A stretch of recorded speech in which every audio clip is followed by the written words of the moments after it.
Good morning everyone. I am Leena Yadav from Bharati College of Engineering and Technology. Then today's your lecture is hydrology, that is a part of BE 5th sem. Okay? तो first lecture में हम क्या study किए थे कि hydrology का basic introduction हम study किए हैं. ठीक है. अब सेकेंड पार्ट में हम क्या करते हैं कि हाइड्रोलॉजिकल साइकिल, ये आपका सेकेंड लेक्चर है. ठीक है, जो कि क्या है आपका हाइड्रोलॉजी साइकिल. ओके. अब आपको प्रीवियस वीडियो में आपको पता होगा कि हम हाइड्रोलॉजी को कैसे डिफाइन किए थे. ठीक है. तो आपका ये जो टर्म्स है हाइड्रो, ठीक है, ये सिर्फ सिंगल दो टर्म से मिलके बना हुआ है. फर्स्ट है हाइड्रो, दैट मीन्स होता है आपका water, and logy that means होता है आपका स्टडी. ओके. तो जहाँ पे हम वाटर की स्टडी को डीपली स्टडी करते हैं, ठीक है, उसको क्या बोलते हैं हम हाइड्रोलॉजिकल साइकिल. ठीक है. The study of water is called hydrology. Okay.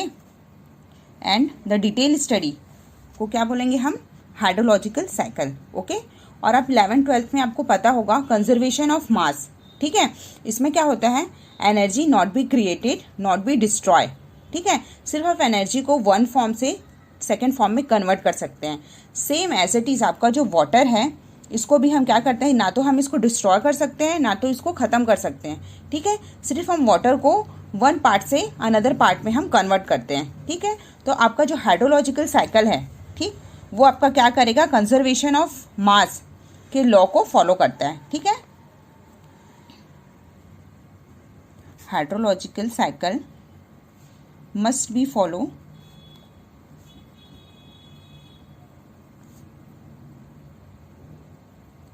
conservation of mass. Okay.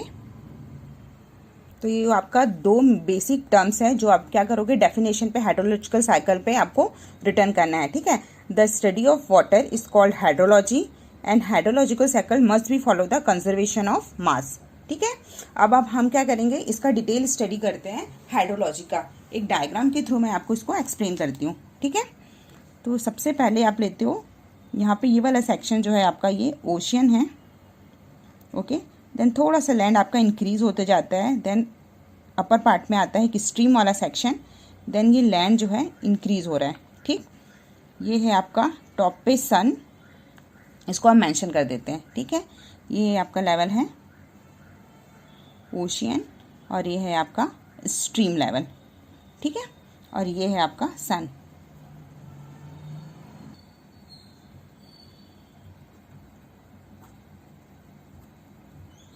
Okay. ये आपका सन हुआ. ठीक है. और ये वाले सेक्शन आपका क्या है, ओशियन है. ठीक. तो सन की लाइट जो है जब आपके अर्थ सरफेस में आती है, ये आपका सनलाइट जो है वो क्या होगा, आपके अर्थ सरफेस में आता है. ठीक.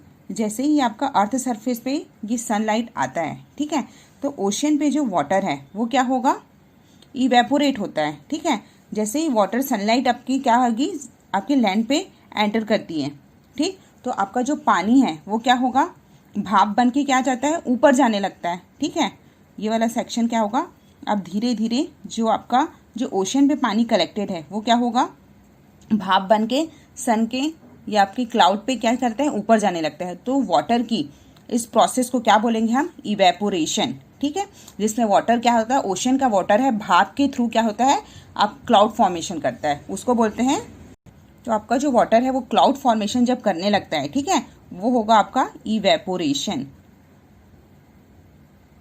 ठीक है. अब वाटर जो है क्या हुआ, ऊपर चला गया. ठीक है. सनलाइट का यूज़ करके क्या होगा, वो वाटर जो है अब यहाँ पे क्लाउड फॉर्मेशन करने लगता है. ठीक है. तो ये जो है वाटर जो है क्लाउड का फॉर्मेशन करने लगा है ऊपर पे. ठीक. अब क्या होता है, कुछ समय के बाद ये क्लाउड जो है क्या होते हैं, मेल्ट होने लगते हैं. और जैसे ही मेल्ट होगा वो अगेन आपके अर्थ सरफेस पे क्या होता है, आने लगता है. ठीक है. वाष्प बनने के बाद, भाप बनने के बाद जो वाटर है आपका क्लाउड का फॉर्मेशन हुआ है. अब क्लाउड जो है फिर मेल्ट होगा. ठीक है. मेल्ट होने के बाद वो अगेन आपकी अर्थ सरफेस पे आके गिरता है. तो क्लाउड के फॉर्मेशन के बाद वाटर जो है जब अर्थ सरफेस पे आके गिरता है तो इसके इस फॉर्म को क्या बोलते हैं, प्रेसिपिटेशन. ठीक है. तो ये वाला जो आपका सेक्शन है वो होगा आपका प्रेसिपिटेशन। ओके, और इसमें आपका अर्थ सरफेस पे कितने परसेंट ऑफ वाटर स्टोर होंगे? 74% वाटर जो है प्रेसिपिटेशन के थ्रू आपके ग्राउंड सरफेस पे आके स्टोर हो जाते हैं। ठीक है, तो सबसे पहला क्या था, ओशियन का जो वाटर है वो भाप बन के आपका क्लाउड का फॉर्मेशन करता है। तो वाटर के इस प्रोसेस को बोलते हैं इवेपोरेशन। ठीक है, जब आपका वाटर जो है क्लाउड बन के अगेन आपके सरफेस पे आके गिरता है तो उसको हम क्या बोलते हैं? प्रेसिपिटेशन। और आपको ये परसेंटेज याद रखना है कि 74% हम वाटर जो है प्रेसिपिटेशन के थ्रू लैंड पे कलेक्ट कर सकते हैं। ठीक है, अब क्या बचा? 24% जो आपका वाटर है वो क्या होगा? वो विंड के इफेक्ट से इस डायरेक्शन पे क्या होता है? ट्रांसफर होने लगता है। ठीक है, through the wind effect. Okay, तो ये जो आपका जो वाटर है विंड के इफेक्ट से 24% जो ट्रांसफर हो रहा है। ठीक, तो ये वाला सेक्शन जो है क्या होगा? यहाँ पे 24% वाटर जो है वो क्या होगी? ट्रांसफर होगी विंड के इफेक्ट से। ओके, तो ये जो 24% जो वाटर जो है आपका इस डायरेक्शन पे जा रहा है, ठीक है, उसको क्या बोलेंगे हम? Rain drop evaporation. ठीक है, ये है आपका रेन ड्रॉप इवेपोरेशन।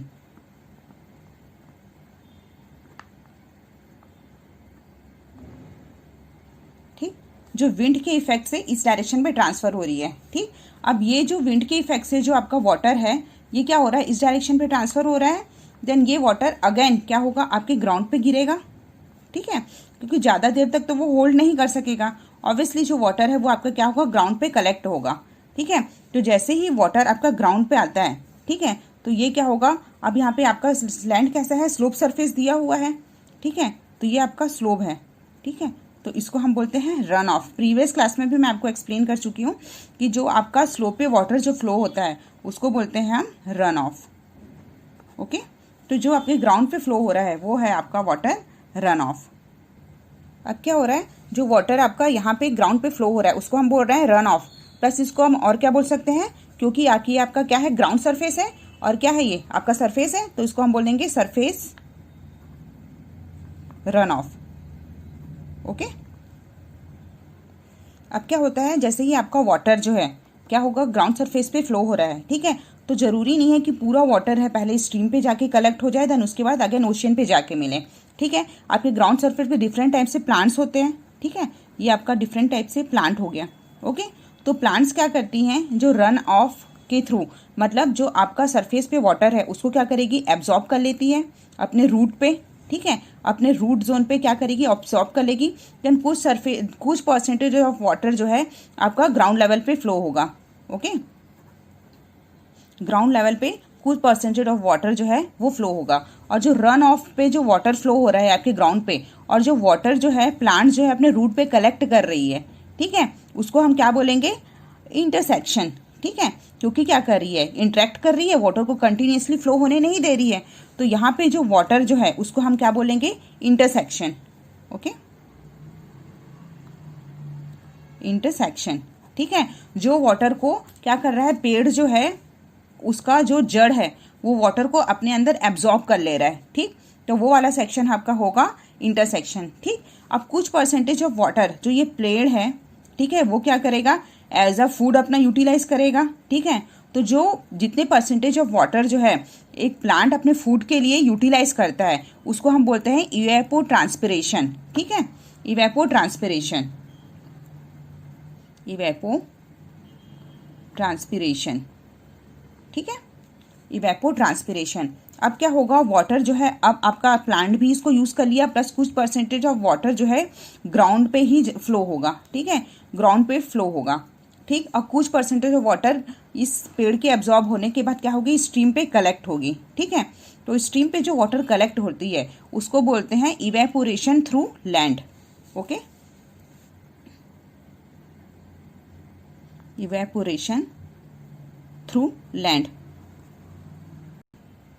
ओके, तो ये रहा आपका इवेपोरेशन थ्रू लैंड। अब यहाँ पे फर्स्ट टर्म पे ही आपको पता था इवेपोरेशन मतलब क्या होता है? आपका वाटर जो है लिक्विड से क्या करता है? गैस में कन्वर्ट होता है। ठीक है, तो आपका जो ये वाला सेक्शन है इवेपोरेशन थ्रू लैंड। ठीक है, तो यहाँ पे जो स्ट्रीम पे आपका वाटर कलेक्ट हुआ है वो कलेक्टेड वाटर क्या होगा? वाटर को अपवर्ड डायरेक्शन में ट्रांसफ़र करता है, ठीक है, क्लाउड फॉर्मेशन के लिए अपवर्ड डायरेक्शन में ट्रांसफ़र करता है, उसको बोलते हैं इवेपोरेशन थ्रू लैंड। एंड दूसरा क्या होगा आपका इवेपोरेशन, जो आपका प्लांट्स जो है उसके लीव्स जो है वाटर को एज अ फूड यूटिलाइज करते हैं और उस वाटर को अगेन क्लाउड में ट्रांसफ़र करते हैं। तो ये टर्म आपको याद रखना है कि इवेपोरेशन क्या होता है और इवेपोरेशन थ्रू लैंड क्या होता है, ठीक है। देन वाटर जो है अगेन आके ओशन पे मिलती है और ये पूरा प्रोसेस जो है वो कंटिन्यूसली चलते रहता है। इसलिए बोला जाए कि वाटर कभी भी डिस्ट्रॉय नहीं होती है, ठीक है, सिर्फ हम इसको वन फॉर्म से अनदर फॉर्म पे इसको कन्वर्ट करते हैं, ओके। और जो यहाँ पे कुछ परसेंटेज ऑफ आपका वाटर जो है क्या होगा, ये तो आपका सरफेस है तो इसको हम क्या बोलते हैं, सरफेस रन ऑफ या फिर रन ऑफ, ठीक। लेकिन कुछ परसेंटेज ऑफ वाटर क्या होता है, ग्राउंड पे फ्लो होने लगता है तो इसको हम बोलेंगे ground water flow, okay, ground water flow, okay. तो ये रहा आपका बेसिक टर्म और आपको याद रखना है कि कितने परसेंटेज ऑफ प्रेसिपिटेशन के थ्रू वाटर हम ग्राउंड पे कलेक्ट करते हैं और कितने परसेंटेज ऑफ वाटर, ठीक है, वो क्या होता है प्रेसिपिटेशन के थ्रू ग्राउंड पे आके मिलता है, ठीक है। तो 74% ऑफ वाटर क्या करते हैं, क्या होता है वो प्रेसिपिटेशन के थ्रू हमको लैंड पे मिलता है एंड 24% जो वाटर है वो क्या होता है प्रेसिपिटेशन क्लाउड के थ्रू क्या होता है इस डायरेक्शन पे ट्रांसफ़र होता है, ठीक। तो हम क्या क्या स्टडी किए हैं और ये सबसे बेसिक टर्म्स है जो को आपको याद रखना है बिकॉज ये न्यूमेरिकल के लिए सबसे ज़्यादा इंपॉर्टेंट है, ठीक। तो सबसे पहला टर्म क्या था आपका, सबसे पहला आपको याद रखना है वो है आपका इवेपोरेशन, ओके, इवेपोरेशन। सेकंड है आपका प्रेसिपिटेशन, ओके। देन उसके बाद है रेन ड्रॉप इवेपोरेशन,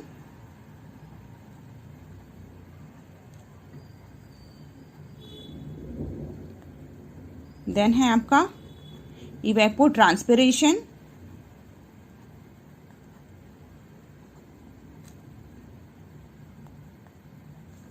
नेक्स्ट है evapotranspiration through land,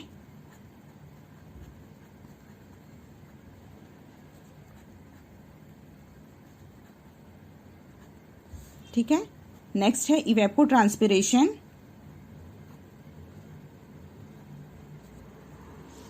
transpiration through water bodies,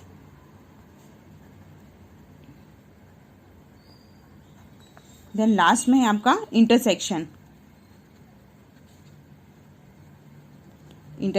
ठीक है। तो ये आपका बेसिक 5, 6 एंड 7 टर्म्स हैं जो आपको याद रखना है, ठीक है। और ये आपका क्या है आपका numerical wise as well as आपका थ्योरेटिकल पाई सबसे ज़्यादा इंपॉर्टेंट सेक्शन है हाइड्रोलॉजिकल साइकिल पे, ठीक है। इसी हाइड्रोलॉजिकल साइकिल को एज आप क्या कर सकते हो सर्कुलर फॉर्म में भी डिज़ाइन करके इसको एक्सप्लेन कर सकते हो, बट मैं यहाँ पे आपको एज अ ओशन और स्ट्रीम में कैसे वाटर कलेक्ट होते हैं उसके थ्रू इसको एक्सप्लेन की हूँ, ठीक है। तो आप ये सब इसको अच्छे से स्टडी कर लीजिएगा, देन नेक्स्ट पार्ट में हम इसके आगे का प्रोसीड करेंगे, ओके। तो थैंक यू।